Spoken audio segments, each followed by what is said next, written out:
back to Sugar Pie Nellie. So today I am going to be showing you how to make a blue violet blueberry honey. Yes, you heard that right. I like to take these wonderful spring little flowers. Now, these are called blue violets. They come in an array of colors. Now, if you guys have the darker ones, kind of like the dark purple ones, those actually are a little bit more flavorful, and they also have a little bit more color that naturally will color your syrup. And then if you add like a few drops of lemon juice, it will actually turn that into a beautiful kind of pinkish magenta color. But now if you have these, which can also be turned into jam or jellies or syrups like I'm gonna make today, and it may not have as much of a color, they still actually give off a little bit of that floral honey taste, I like to call it. And when you pair that with something like strawberries or blueberries, you still get that beautiful color anyway. Now, with this being said, I do want to make sure before you go to use any of these for edible purposes, I do want you to be sure that you do have the blue violets. Do your research and make sure, because there is a look-alike called African violets, and those are not edible. So you do want to make sure you got the right ones. And one way to tell is by their leaf. I picked just roughly a small little leaf that was out there, but it looks like a heart. Sometimes they come down into a point and sometimes they're rounded, but always it looks kind of like a little heart right there. And these are also edible. You could throw these in salads. If you ever ate lettuce, you know how they taste like nothing. Well, that's what these taste like. Nothing. So that's why we like it for our salads, right? They grow almost anywhere, you guys. I have mine around the base of trees, and it's so beautiful, and it spreads out kind of in the yard around them. It's absolutely gorgeous, and I love this time of year. I always get them before the first mowing because they don't last long. By about June, they're gone. So if you don't get them early, you will miss the opportunity. So we are going to get started today, and the very first thing that you want to do, which I have already pre-did, but you want to gather about 1 to 2 cups of the flowers and then rinse them off very good. And then you want to pour boiling water. This is around 2 cups of flowers. Now, you do want to make sure that you do not put the stems in here. The stems are not edible. Both the flowers and the leaves are edible. Remember, the darker the purple, the darker blue that you would have as far as the flowers, then the darker the syrup's going to be, because this can turn a real dark blue. I have used the very dark purple ones, and this will turn like a very dark blue. And then if you put just a few drops of lemon juice while you're combining all this and cooking it, then it will actually turn it a beautiful pinkish color. I mean, it's absolutely gorgeous. But now these are the lighter flowers, so I probably am not going to get that dark of a pink, but that's okay. It still tastes amazing, and this recipe still works. So whichever color you have, it will still work for this recipe. But you just want to gather 1 to 2 cups of the flowers. But I will tell you that you will need to pack those down, because 1 to 2 cups really isn't 1 to 2 cups. So I take this jar out like this, and I will keep pressing them down until it's plumb to the top. And that's roughly around 2 cups once you get it all packed in there. And then you're going to want to pour that with 1 to 2 cups of almost boiling water, but not quite boiling water. And then let that sit for 24 hours or overnight, and then we proceed to this step. So the very first thing that we want to do today is strain this off through a cheesecloth, a very fine mesh, whatever you have. So we're just going to get those strained. So I like to strain mine just right over one of these measuring cups. And that way you can tell exactly how much liquid that you have.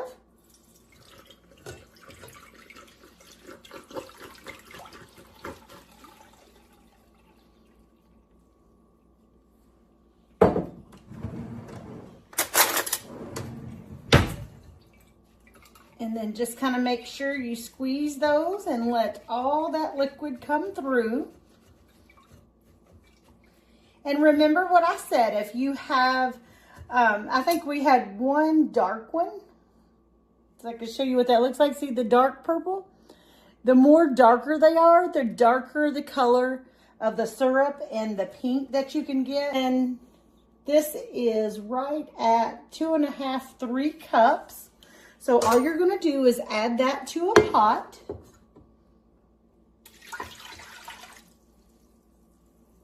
And then these flowers, you guys, don't just throw those away. The chickens will love these. They absolutely love them. So either give those to the chickens or put them in your compost. And so that was right around 2.5 liquid. So you want to do equal parts liquid to equal parts sugar. So that was 2.5. So we're just going to say 2.5 of sugar for that. So 1, 2.5. We're going to get this on. You don't want that to be a rolling boil, more like a simmer. So we're going to put that on low and just gently let that come up to a simmer. And you're going to do that until all the sugar has melted.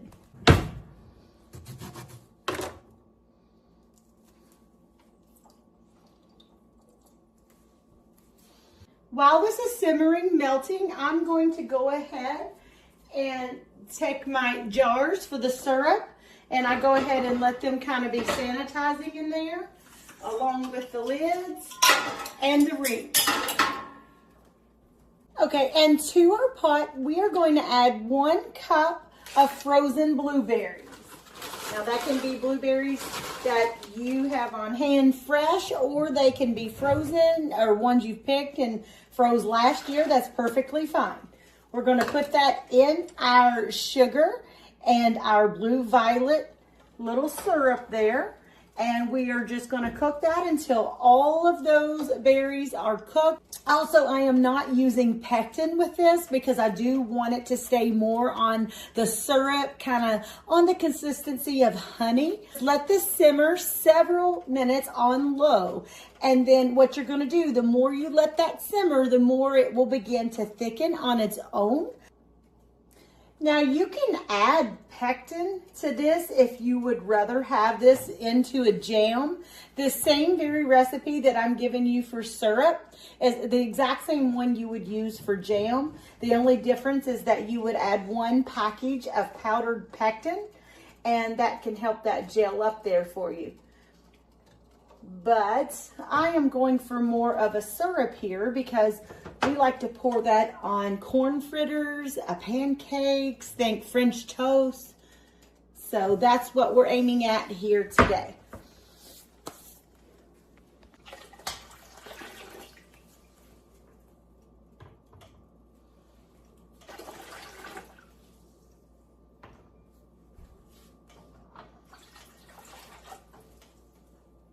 And then we take this and just fill our jars.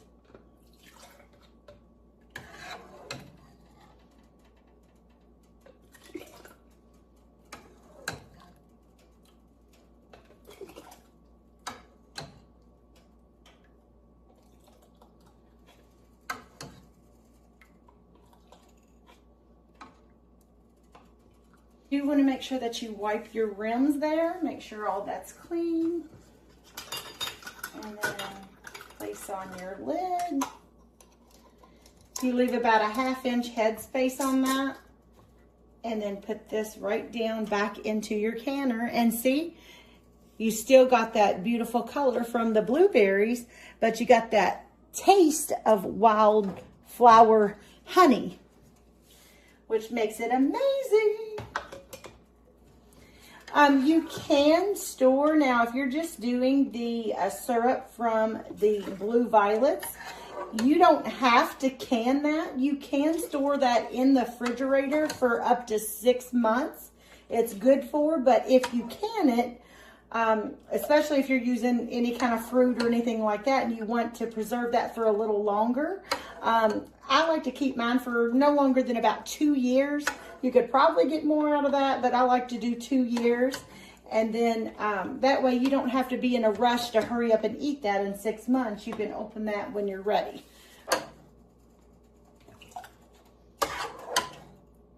Now remember, if you add the pectin to this, you will have your jam.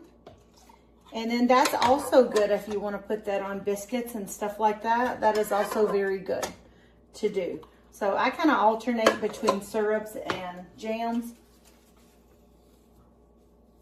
And I never do a whole bunch of it because, I mean, just 4 of us here. How much jam are we going to eat all year? And so anyway, we just kind of pick and choose what we want there. And now when it's just a little bit left like this, this part I will go ahead and put in the fridge for us to eat now.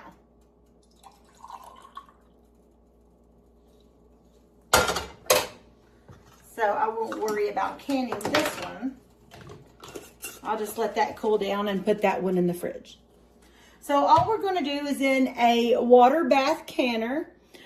All you're going to do is make sure that your jars are completely covered with water when you're canning. Get just a little bit more water. And then I like to go ahead and turn this to high.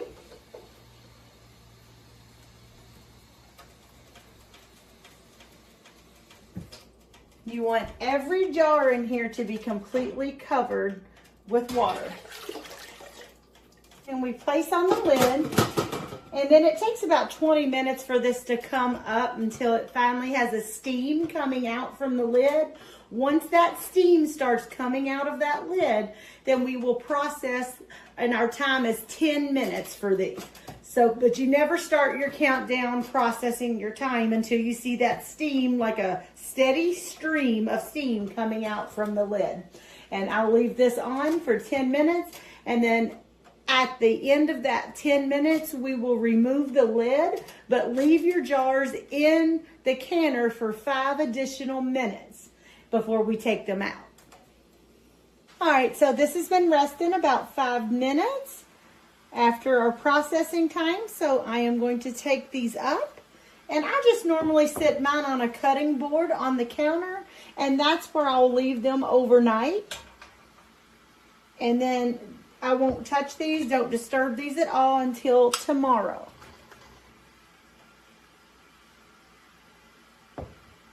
And isn't that a pretty color? So I really hope you guys are enjoying these recipes, these down-home country suppers, and a little bit of how-tos around the homestead. I love teaching you guys. I've done it with my homeschool kids for years, and now I love sharing my passion and what it is that we're doing with others. And maybe some of this can help some of you, some of the beginners that's just now beginning into the world of cooking, maybe the world of homesteading. I have lots of experience with it as a homesteader with both sides of my family. I'm a 5th generation homesteader, and I was raised up with some of the best, learning to live off of the land. And my father's side of the family, you guys, they strictly lived off the land. They only went to town for staples such as sugar and flour. Everything else was off the land, even the rainwater. I mean, it was everything down to the bare minimum. I've had a lot of experience with it, and I kind of know what works and what doesn't. And I'm not saying that to be a big shot or nothing like that, but I'm saying that because experience kind of makes you wise on a few things. And so what I've learned, I've thought, instead of keeping it to myself, I've created this channel to kind of help others along their way. And the old-fashioned way of doing it is how I do it. A lot of these things that you will see all over the internet, you need to have this for your homestead, or you need to have this new gadget for your homestead. The truth is you really don't need all of those things because my family has done it for years with the bare bones of having nothing at all pretty much to do that with. And so anyways, all of these things that you see, you guys, you're wasting a lot of money on some of the stuff when technically you don't really need it. So with this channel, what I hope to do is just kind of show you what works the old-fashioned way. And if that's what you're set out to do and learn it from the old school kind of teaching way, then you've come to the right place.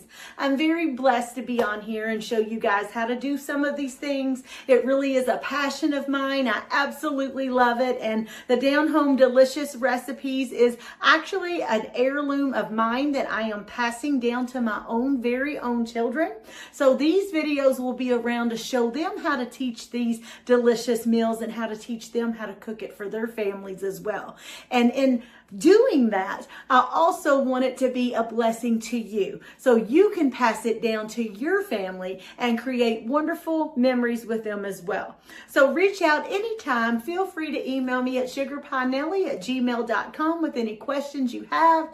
And then remember, on Facebook, TikTok, Pinterest, or YouTube Shorts, I do have recipes to a lot of these things. You can just print those out and have those at your fingertips at any time. So you guys have a blessed day, and let me know if you tried this wonderful syrup and what did you use it on? Pancakes, French toast, biscuits, biscuits.